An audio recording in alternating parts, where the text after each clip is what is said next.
Ikhwan akhwat yang dimakan Allah Subhanahu wa taala, pembahasan tentang fadailus syuhur sering saya sampaikan semuanya dikembalikan kepada zikir, kepada talqin. Nah, bulan Syawal sinya adalah syajaroh. Syajaroh thayyibah adalah talqin kalimat la ilaha illallah. Wawaknya adalah wusul, bisa wusul kepada Allah hanya dengan talqin. La yasilu ilallah illa bidzikri. Kemudian pembahasan usuluddin juga harus pakai talqin. Lamnya adalah liko ilah, liko ketemu dengan Allah juga harus pakai talqin. Sekarang di bulan Zulhijjah, Dzulqa'dah. Dzulqa'dah guru kita menjelaskan huruf pertamanya juga adalah zal. Zauk, zako, yazuku, zaukon. Merasakan, merasakan nikmatnya zikir, merasakan nikmatnya ibadah. Dan ini pun tidak bisa tidak talqin. Sebab kebanyakan manusia itu hatinya paling, ya, mayoritas hatinya mati. Ya, hatinya manusia mati. Ada juga yang kadang-kadang nggak mati, cuman sakit parah.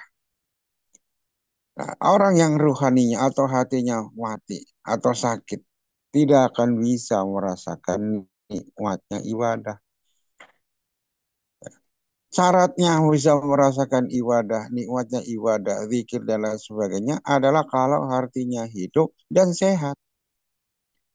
Maka idza kana kata Syekhuna, idza kana al-qalbu hayyan. Ya, jadi kalau bisa merasakan nikmatnya zauknya zikir itu, zauknya ibadah, kalau hatinya hidup dan kalau hatinya sehat. Nah, untuk menghidupkan hati yang mati, untuk menyehatkan ruhani yang mati, nggak ada cara lain talqin. Ya, harus ada nur tauhid dalam dada kita, dalam diri kita. Harus ada nur tauhid. Tanpa adanya nur tauhid nggak bakal bisa hidup. Kalau hati nggak hidup, nah, nggak bakal akan ada bisa merasakan nikmatnya ibadah. Makanya ibadahnya mentah semua. Ibadahnya mentah. Kita alhamdulillah. Illadzi fadlana ala katsiru. Yang sudah ditalkin kita bersyukur. Ya. Tetapi juga jangan lengah. Seseorang yang sudah ditalkin bisa saja kembali. Ya. Yang tadinya merasakan nikmatnya ibadah, kemudian kembali. Kembali hampa. Hambar rasanya. Tidak ada kenikmatan sama sekali. Kenapa ini bisa terjadi? Ya, paling enggak ada dua hal. Ada dua hal yang membuat kita ini yang mungkin tadinya merasakan nikmatnya ibadah atau yang belum sama sekali mendapatkan kenikmatan ini. Padahal sudah ditalkin, ya, tapi belum bisa merasakan atau sudah pernah merasakan atau kadang-kadang merasakan, kadang-kadang enggak. Zauk ini. Apa di antaranya? Yang pertama adalah penyebabnya masuknya barang haram yang ke dalam tubuh kita. Ya. Masuknya sesuatu yang haram dalam tubuh kita ini menghalangi nikmatnya ibadah kita kepada Allah. Menjadi penghalang, rusak zaukul zikir kita, zaukul ibadah kita kepada Allah Subhanahu wa taala. Ini dialami oleh salah satu ahli silsilah, Syekh Abu Yazid Al-Bustami. Beliau bertahun-tahun tidak merasakan nikmatnya ibadah kepada Allah. Ya. Tidak merasakan nikmatnya ibadah kepada Allah. Terus dia merenung ini pasti penyebabnya, ada penghalang. Makanya beliau bertanya kepada ibunya bertanya, ibu mohon maaf. Coba ibu ingat-ingat lagi. Saya bertahun-tahun ibadah tidak bisa merasakan nikmatnya ibadah. Nggak ada zauknya. Coba ibu ingat-ingat lagi. Barangkali dulu waktu hamil saya, atau saya masih kecil ada makanan haram yang masuk ke dalam tubuh saya. Ini luar biasa yang ditanyakan itu. Waktu ibunya hamil atau hanya kecil. Ya betul bagi umumnya bagi kita yang sebagai anak ya itu urusan yang sangat jauh. Tapi itu yang ditanyakan oleh Syekh Abu Yazid Al-Bustami kepada ibundanya. Coba ibu ingat-ingat lagi. Barangkali waktu saya di kandungan ada makanan haram atau waktu masih saya waktu masih kecil. Jadi yang ditanyakan bukan kemarin setelah balik, bukan. Akhirnya ibunya inget-inget lagi, ternyata ia baru ingat. Iya nak, dulu waktu saya hamil kamu, ibu datang ke rumah tetangga, rumah saudara, rumahnya 2 lantai. Ibu naik ke lantai kedua, ternyata di situ ada ember isinya keju. Isinya keju. Ibu nyolek sedikit saja, pengen namanya orang hamil, mungkin nama orang hamil pengen. Ya, Se- semut segede semut, saking kecilnya. Jadi nggak satu sendok, nggak satu piring ngambilnya. Satu satu semut itu kecil sekali dimakan, tapi belum ada izin pemiliknya. Kata Syekh Abu Yazid Al-Bustami, nah ini Bu, ini pantesan saya tidak merasakan nikmatnya ibadah selama bertahun-tahun. Ini pasti penyebabnya. Ada secuil keju yang masuk ke dalam perut ibu yang menjadi berpengaruh kepada saya. Sekarang mohon minta tolong ibu. Ibu datangi lagi itu orang, minta halalnya. Ya, minta halalnya atas keju yang dulu ibu makan ketika saya masih dalam kandungan. Akhirnya apa?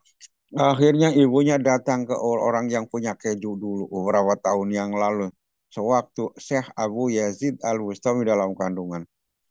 Minta maaf, minta halal, ibu dulu saya pernah makan kecil sedikit keju yang punya ibu saya belum izin. Apa kata yang punya keju? Sekarang saya halalkan. Saya halalkan keju yang dulu pernah dimakan ibu dan anak. Saya halalkan.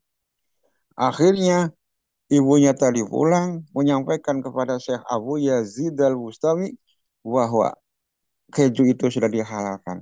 Setelah itu, Syekh Abu Yazid Al-Bustami benar-benar merasakan zauknya zikir, nikmatnya ibadah kepada Allah Subhanahu wa taala.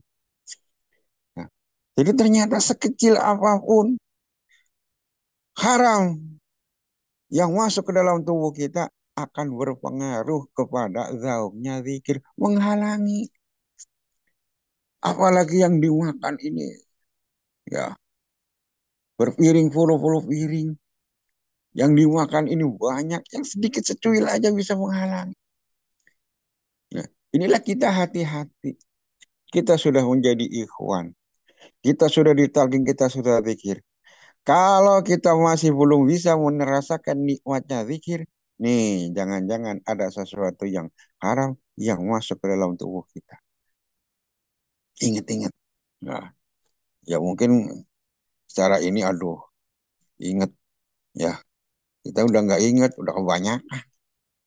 Kelas kita begitu. Jadi penghalang untuk zauknya ibadah, merasakan nikmatnya ibadah meskipun sedikit, yang pertama adalah masuknya barang yang haram ke dalam tubuh kita. Yang kedua, yang menjadikan kita ini tidak nikmat dalam ibadah. Tidak ada zauk dalam ibadah, dalam zikir, sholat dan lain sebagainya. Tidak ada nikmat.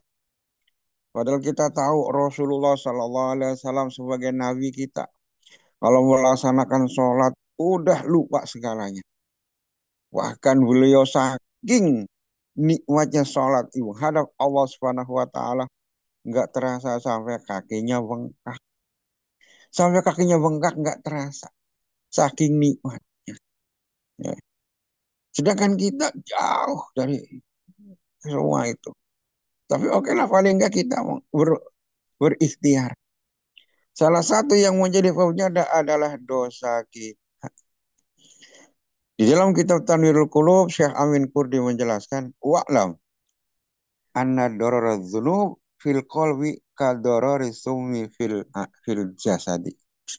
Kata Syekh Amin Kurdi, ketahuilah bahwa bahaya dosa ke dalam hati kita, ke dalam ruh kita, itu seperti bahayanya racun ke dalam jasad kita. Bayangin, kita udah lagi sehat, ternyata ada racun yang termakan masuk ke dalam jasad kita, langsung ambruk kita. Bahkan bisa langsung mati karena kalau racunnya berbahaya. Itulah dosa kita. Dosa yang kita lakukan harus berpengaruh kepada kalbu kita, kepada ruh kita. Ruh kita bisa jadi sakit, bahkan ruh kita, kalbu kita bisa jadi mati. Kenapa? Karena ada racun yang masuk. Apa racun itu? Dosa. Makanya kita eh, merasakan sendiri lah. Kalau kita banyak dosa, berbuat dosa, emang mikir nggak nikmat. Ya. Tapi kadang-kadang satu saat kita bisa merasakan, oh itu waktu itu ya, saya tuh dikir nikmat banget. Itu bisa terjadi karena apa? Ya, ya karena dosa juga barangkali bisa jadi kita hari itu kita hati-hati. Ya, hati-hati sehingga tidak ada dosa pada hari itu sehingga merasakan nikmatnya zikir kepada zauku zikir kepada Allah Subhanahu wa taala. Jadi makanya kadang-kadang kita zikir ada nikmat, ada enggak, ada nikmat. Ini akan tergantung dosa yang kita lakukan. Kita udah ditalkin, tidak bisa juga terhindar dari dosa. Tidak ada jaminan kalau dari talkin nggak bisa berbuat dosa. Oh enggak. Ya. Jadi dosa yang kita lakukan ini akan berpengaruh. Bahkan orang sekelas Syekh Abu, Syekh Hasan Basri. Bukan saja tidak merasakan nikmatnya ibadah, bisa malah nggak bisa ibadah. Ya. Orang sekelas Syekh Hasan Basri bisa pernah tidak ibadah. Nggak bisa bangun malam. Ya. Nggak bisa bangun malam. Bangun-bangun udah subuh. Bagi seorang sekelas beliau itu musibah besar. Tidak bisa bangun malam, tidak bisa tahajud, itu musibah besar bagi orang sekelas beliau. Ya, mungkin kita ikhwan malah alhamdulillah tidur plak bangun-bangun subuh alhamdulillah. Aduh enak banget nih tidur. Katanya ini dibela-belain tidur enak banget. Tapi yakin kalau kita sudah terbiasa dengan itu, kalau ketinggalan kita pasti harus resah. Waduh, saya nggak bisa tahajud. Kenapa biasanya bangun Allah nggak bangunin? Kenapa biasa bangun guru nggak bangunin? Ya. Ini ada apa nih? Syekh Hasan Basri introspeksi. Setelahnya dia tidak bisa tahajud, bangun langsung subuh, dia menangis sejadi-jadinya. Menyesal. Ini pasti gara-gara dosa. Ini pasti gara-gara dosa yang kita lakukan pada hari itu. Sehingga dengan dosa itu menyebabkan bukan saja tidak nikmat dalam ibadah, bahkan bisa kadang-kadang bisa tidak bisa sampai itu, tidak bisa ibadah. Akhirnya diingat-ingat pada hari itu, oh iya, Syekh Hasan Basri ingat. Di siang harinya setelah tawaf, melihat anak muda. Melihat anak muda minta-minta. Melihat anak muda ini minta-minta. Terlintas dalam hatinya. Terlintas dalam hati Syekh Hasan Basri, suudon. Ini orang masih muda kok minta-minta. Bukannya cari kerja, ini males banget ini. Ini cuman ngedumal di dalam hati. Bukan dosa, mohon maaf, dosa bukan berarti dia mabok-mabokan, zina, dan lain sebagainya. Enggak, cuman ngegrundel di dalam hati. Ngegrundel dalam hati suud dan timbul suudan kepada seorang pengemis tadi. Ternyata itu menjadi penyebab. Ini penyebabnya. Makanya saya tidak bisa merasakan nikmatnya zikir. Ini bisa sampai malam tidak bisa tahajud. Ini pasti dosanya. Besok saya akan cari orang itu. Saya akan minta maaf. Akhirnya di hari berikutnya Syekh Hasan Basri nyari lagi di sekitar Ka'bah. Ya, di sekitar Ka'bah. Nyari orang anak muda tadi untuk minta maaf. Ya. Ternyata di siang hari ketemu. Diparanin lah itu anak muda tadi oleh Syekh Hasan Basri. Belum Syekh Hasan Basri ngomong, anak muda tadi udah ngomong duluan. Kenapa Pak? Nggak bisa bangun malam. Zikirnya nggak enak. Zikirnya nggak nikmat. Bapak sih suudon nama saya. Maka bilang saya masih muda ngemis. Kaget saya Hasan Basri. Ternyata orang ini bukan orang sembarangan. Bisa jadi ini adalah jelmaan malaikat. Ya. Ditegur gitu. Lah ini pelajaran bagi kita semua. Ya. Mohon maaf kadang-kadang dosa yang kita lakukan bukan saja di dalam batin kita sampai ke dohir-dohirnya. Kita ngedumul bukan saja ngedumul dalam hati, tapi ditumpahkan, dicurahkan kepada yang bersangkutan. Ini bahaya bagi kita yang sedang menempuh sebagai salik sedang menuju kepada Allah Subhanahu wa taala. Enggak akan nikmat ibadahnya. Zauknya enggak akan dapat kalau caranya kita seperti ini. Ya. Dosa, dosa lahir, dosa batin. Ya. Kalau dosa lahir kita udah jauh lah insya Allah. Sebagai ikhwan udah jauh.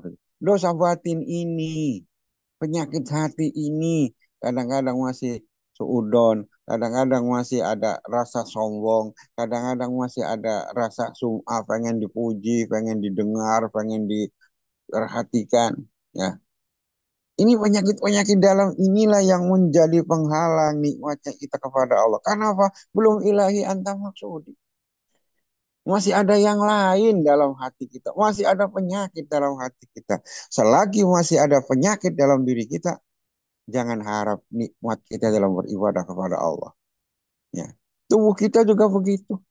Jangan harap kita bisa merasakan nikmatnya makanan ini, makanan ini, makanan ini, minuman ini. Selagi jasad kita masih sakit, masih ada pileknya, masih ada eh, yang banyaknya, ya. Masih ada meriangnya, masih ada. Ih, kalau dalam tubuh kita masih ada penyakit, jangan harap bisa merasakan nikmatnya makanan-makanan jasmani. Kita bisa merasakan ini nikmatnya makanan sate, gulai, nikmatnya rendang, ayam bakar. Ini kalau badan kita benar-benar sehat. Tapi kalau badan kita meriang, apalagi mati, nggak bakal bisa. Makanan-makanan ruh, makanan-makanan kolbu, zikir, jamaah, sholat, dan lain sebagainya. Jangan harap kita bisa merasakan nikmatnya itu. Kalau ruhani kita masih ada penyakit. Ya. Masih ada penyakit. Ya. Masih ada rasa sombong, masih ada suudon, masih ada pengen dipuji, masih ada. Hilangkan semua. Ya. Zikir terus, la ilaha illallah. Nggak gampang. Ya. Tapi kita terus berusaha dengan bimbingan guru musik kita semua yakin akan bisa mencapai itu. Akan kita mencapai zauknya ibadah, zaukul zikri, dan juga makanan-makanan rohani. Minimal kita sudah doyan. Sudah doyan, terus dimakan terus, dikonsumsi terus. Yakin pada akhirnya kita terus berusaha zikir, kita sambil menghindari dosa, kita sambil menghindari makanan yang haram. Kita akan merasakan nikmatnya ibadah kepada Allah seperti yang dirasakan oleh guru-guru kita. Amin ya rabbal amin. Wallahu a'lam. Wassalamualaikum warahmatullahi wabarakatuh.